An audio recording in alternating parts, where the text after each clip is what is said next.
வணக்கம் நண்பர்களே. பொதுவாகவே காப்பர்த்தி அப்படின்னா குழந்தை பிறக்கிறத தள்ளி வைக்கிறதுக்காக போட்டுக்கிற ஒரு டிவைஸ், ஒரு சாதனம் அப்படின்னு தான் எல்லாருக்கும் தெரியும். ஆனால் அந்த காப்பர்த்தி போடுறப்ப நம்ம என்னென்னலாம் செக் பண்ணணும், காப்பர்த்தி போடுறதுனால என்ன ஆகும் அப்படின்றத பற்றி தான் இந்த வீடியோவில் பார்க்க போகிறோம்.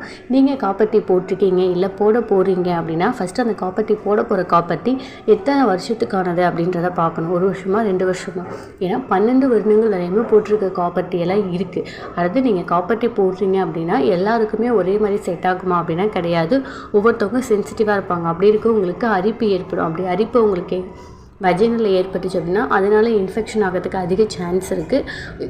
ஒருவேளை காப்பர்த்தி போடுறது கரெக்டாக உள்ள கர்ப்பப்பையில் பொசிஷனில் இல்லை அப்படின்னா அது உள்ள கர்ப்பப்பை இருக்கு இல்லையா, அதை சிதைக்கும். அங்கே டேமேஜ் ஆகிறதுக்கு சான்ஸ் அதிகம். அப்படி கருப்பையில் போடுற அந்த காப்பர்த்தி கரெக்டாக ஃபிக்ஸ் ஆகலை அப்படின்னா எக்டோபிக் ப்ரெக்னென்சி அப்படின்னு சொல்லுவாங்க. கருக்குழாயில் குழந்தை தங்கும். அப்படி தங்குனது அப்படின்னா மதர் அண்ட் பேபி 2 பேத்துக்குமே பெரிய ரிஸ்க்கு. வேறு என்ன ஆகும்னு பார்த்தோம் அப்படின்னா, நார்மல் பீப்புளை விட காப்பர்த்தி போட்டுருவங்களுக்கு பீரியட்ஸ் டைமில் அதிக ப்ளீடிங் ஆகும். அப்புறம் நார்மலாக இருக்கிறத விட அதிக வயிற்று வலி, தசை பிடிப்புன்னு சொல்லுவாங்க இல்லையா, அது அதிகமாக இருக்கும். இது இல்லாமல் வேறு என்ன அப்படின்னா, காப்பர்ட்டியில் இருக்க தாமிரம் எல்லாரோட உடம்புக்கு ஒத்துக்காது. அதனால் இது ஒரு 12லேருந்து 29% பேருக்கு பெண் உறுப்பில் வஜைனல் ஏரியாவில் அரிப்பு ஏற்படுத்துது அப்படின்னு சொல்கிறாங்க. வேறு என்ன அப்படின்னா, ஒரு சிலருக்கு காப்பர்ட்டி ஒழுங்காக போட்டிருக்க மாட்டாங்க. அதனால் காப்பர்ட்டி அதுவாகவே வெளியே வந்துடும். அப்படி இருக்கவங்க கொஞ்சம் ஹாஸ்பிட்டல் போய் செக் பண்ணி பார்க்கணும். உள்ளே எது டேமேஜ் ஆகிருக்கா இல்லையா அப்படின்னு செக் பண்ணி பார்க்கணும். அப்புறம் நீங்கள் காப்பர்ட்டி போட்டிருக்கவங்களா இருந்தீங்க அப்படின்னா ஒரு 6 மந்த் போட்டு 6 மந்த்துக்கு அப்புறம் கண்டிப்பாக நீங்கள் போய் செக் பண்ணி பாருங்கள். ஏன் அப்படின்னா ஒன்ஸ் போட்டால் இப்போ 2 இயர்ஸ்னால் 2 இயர்ஸ்க்கு அப்புறம் தான் போய் ரிமூவ் பண்ணணும் அப்படின்றது கிடையாது.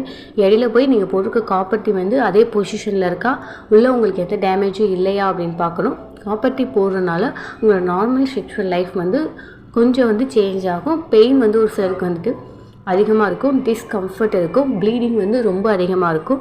தசை பிடிப்பு அப்படிங்கிறது உங்களுக்கு நார்மலாக இருக்கவங்கள விட கொஞ்சம் அதிகமாகவே இருக்கும். ஒரு சிலருக்கு இச்சிங் அதிகமாக இருக்கும். ஒரு சிலருக்கு இச்சிங் அதிகமாக இருக்கிறனால இன்ஃபெக்ஷன் கூட ஆக சான்ஸ் இருக்குது.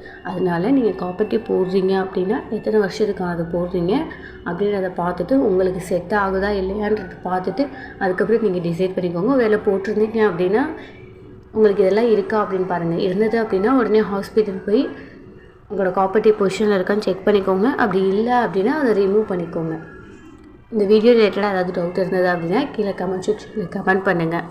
நன்றி.